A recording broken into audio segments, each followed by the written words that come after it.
ক্লাছৰুমত তাই আৰু বেলেগ চিচিটিভি কেমেৰাটো ক্লাছ 1 চিচিটিভি কেমেৰাটো ৰেকৰ্ড হৈছে তাৰ ভৰিটো যোনটো বেৰাৰ ফাঁক আছে তাৰ পৰাও দেখা পাই नैबे मोनाबिलि समाव गोदान मोनसे आपडेट मोनसे खौरां नोंथांमोननिसिम दुखुनि बाथ्रा थांनाय 30 अक्ट'बर 2025 मायथाइयाव जानाय जिथु जाथाय सालबारिनि सिङाव थानाय इंलिश स्कुलाव जिथु सासे फरायसुलिया गावनि जिउखौ फोजोबना लानायनि सायाव बिसोरनि स्कुलनि प्रिन्सिपाल लोगोसे मेडाम मोना मोनसे खेंफोरथि बिदिनो बिबुंथि होदों माने बै सानखालि मा जामारनाय माबोरै जाथाया जामारनाय बेनि सायाव सुंद'यै बिथांमोना बिबुंथि लाखिदों बिबुंथि होदों माबोरै जामारनाय लोगोसे मा जादोंमोन बै सानखालि बेखौ बिथांमोना खौरांनि गेजेरजों बा ससियेल मिडियानि गेजेरजों बुंफैदों आरोखि नोंथांमोना फुल भिडिअ होनो थांगासिनो दं बिथांमोना मा खोथा बुंदों माबोरै जामारनाय बेखौ नोंथांमोना फुल भिडिअ होनायनि गेजेरजों मोननो हागोन बा नुनो हागोन आंनि बे भिडिअनि गेजेरजोंनो नोंथांमोना फुल भिडिअ होनो थांगासिनो दं नोंथांमोना भिडिअखौ नायना ला 30 अक्ट'बर 2025 मायथाइनि दिनाव जालांनाय बे जाथायानो जाहैदों जोंनि फरायसालिनि सासे फरायसुलि मिस रुंसारि थिरारानि बसुमतारी बे फरायसुलिया गावनि जिउखौ फोजोबनानै लादों बियो सासे 9 थाखोनि फरायसामोन आरो जाथाया मा जामारनाय बेनि सायाव दायो नायबिजिरनाया सोलिगासिनो दङ आरो जोङो बे जाथायनि सायावनो जोंनि फरायसालिनि सीसी केमेरानि फुटेजनि हिसाबैबो आरो बांसिन मिथिनानै मोनदों दा बे सीसीटीवीनि फुटेजखौ जोङो पुलिसनोबो गथायनाय जाबाय आरो दायो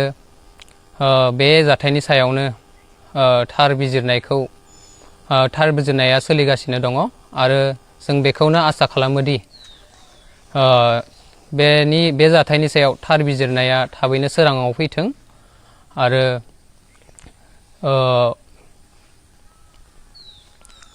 जोङो फरायसालिनि जानानै बे जाथायनि सायाव गोबां दुखु मोननाय फोरमायदों आरो लोगोसे फरायसुलिनि न'खरनिसिमबो जों गोबां फरायसालिनि जानानै गोबां दुखु मोननाय फोरमायहरदों बेखिनियानो गोजोन्थों मेलेमारि गाग्लोबदों होननायनि सायावथ' दायो जोंनि जे सीसी केमेरानि फुटेज दा बेयो खोब समनि गेजेरावनो जानाय जाथाय बेयाव केमेरायाव सेबखांजानाय बायदिब्ला बे जाथाया 1:45 PM निफ्राय 2:25 नि गेजेराव जानाय जाथाय आरो केमेरानि फुटेजखौ नायनानै जों बे बाथ्रायादि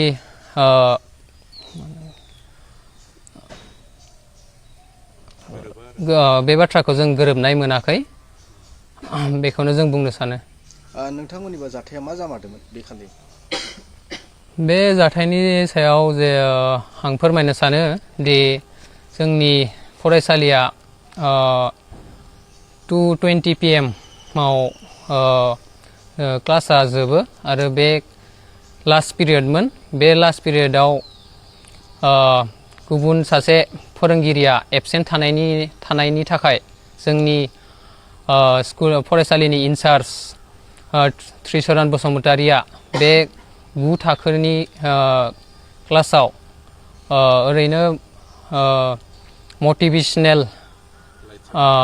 लाइट साबजेक्ट फोरोंनो होननानै क्लासाव हाबनाय जादोंमोन आरो बे क्लास फोरोंफुबाय थानाय समावनो बे फरायसुलिया थिरारानि बसुमतारीया गावनि लोगोफोरजों रायलायनानै एसे मिनिनायखौ हमदांना मोननायनि थाखाय बिथांखौ बाहेराव 10 मिनिटनि थाखाय गसंनानै थानो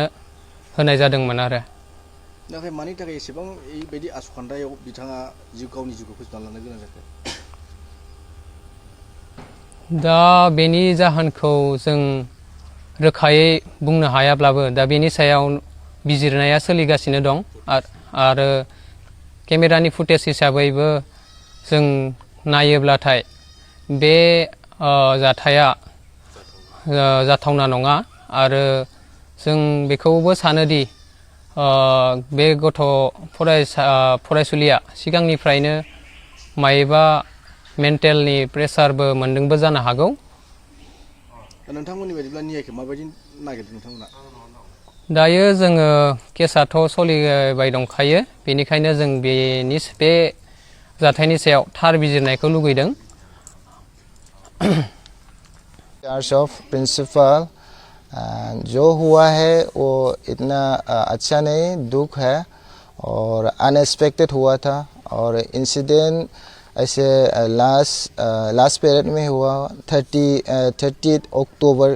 2025 लास्ट पीरियड में सो श्री धीरचरण बसुमतारी आईसी ऑफ द स्कूल उसने थोड़ा पनिशमेंट दिया था नॉइस के हिसाब से क्लासरूम में बट ये गर्ल लेड धीरा रानी बसुमतारी वो इनको थोड़ा सिंगल आउट करके बट इट्स नॉट इंटेंशनली इनको डिमोरलाइज करने के लिए हिसाब तो नहीं है बट ये लास्ट पीरियड का टाइमिंग ड्यूरेशन 145 से 220 का है और उस घर जाने के बाद ऐसे ये इंसिडेंट हुआ है और ये से छुट्टी के टाइम में बहुत स्टूडेंट लोग बहुत रश हुआ है और सभी स्टाफ लोग ये इसमें एंगेज हुआ है स्टूडेंट लोग को जाने के लिए 5 to 10 student at a time तो ऐसे निकलने के लिए सो ऐसे हुआ है दुख की बात है सब ट्रिब्यूट इनका वी गेव ट्रिब्यूट टू हर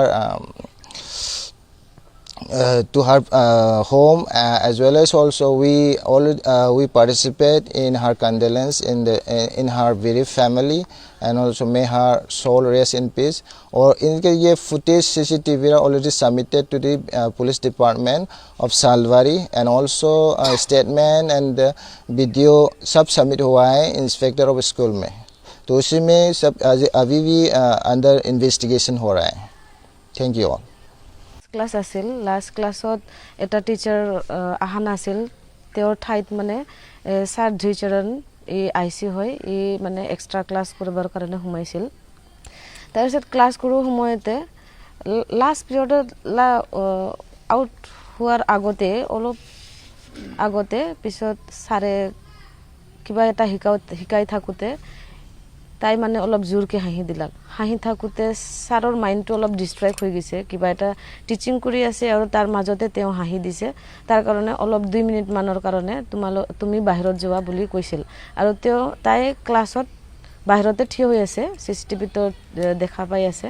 তাৰপিছত ছাৰে যেতিয়া টাইম আপ হ'ল তেতিয়া যেতিয়া আহোঁতে তাই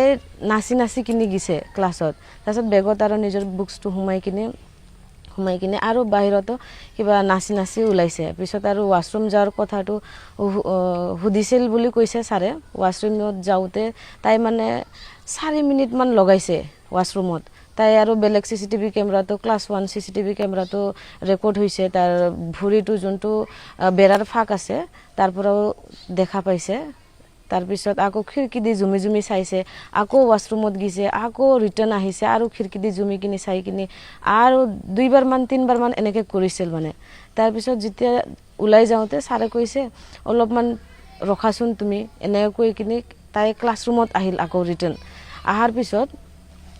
পিছত ছাৰে যেতিয়া যাই কিনি ক'লাক যে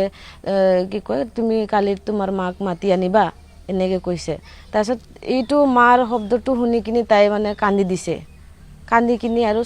কেমেৰাটো ৰেকৰ্ডিং হৈছে কি চকু পানীকেইটা মুচি আছে বুলি তাৰপিছত তাই আৰু ওলাই গৈছে এইটোৱে আৰু তাৰপিছত ঘটনাটো ঘৰতে যাই কিনি কি কয় হেং কৰি লৈছে তাই আৰু কি আছিল কি নাই এইটো আৰু আই থিংক ডেট ঘৰৰ প্ৰব্লেমো হ'ব পাৰে অলপ চলপ এইটোৱে আৰু টাইমটো মানে কেতিয়া ঘৰৰটো নহয় আমাৰ স্কুলৰ পৰা 2:22 ছেকেণ্ডত ওলাই গৈছে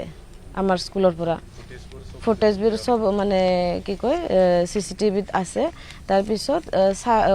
পুলিচ ষ্টেচন সালবাৰী পুলিচ ষ্টেচনত তাতো দিয়া হৈছে তাৰপিছত IS ছাৰৰ তাতো হাতত দিয়া হৈছে আমি এই খবৰটো কেতিয়া পাইছে সুইসাইড কৰা খবৰ সুইসাইড কৰা সময়টো মই 4:30 মানত পাইছোঁ হেন লাগিছে মানে মই মানে কিবা মোৰ বিশেষ কামৰ কাৰণে মই বেংকত গৈছিলোঁ লাইক 2:40 মানত মই ইয়াৰ পৰা 3:40 মানত মই ওলাই গৈছোঁ ইয়াৰ পৰা বেংকত গৈছিলোঁ মানে মোৰ বেংকটো আছিল আগত কি কয় নগাঁৱত হাইবাৰ গাঁৱত তাৰপিছত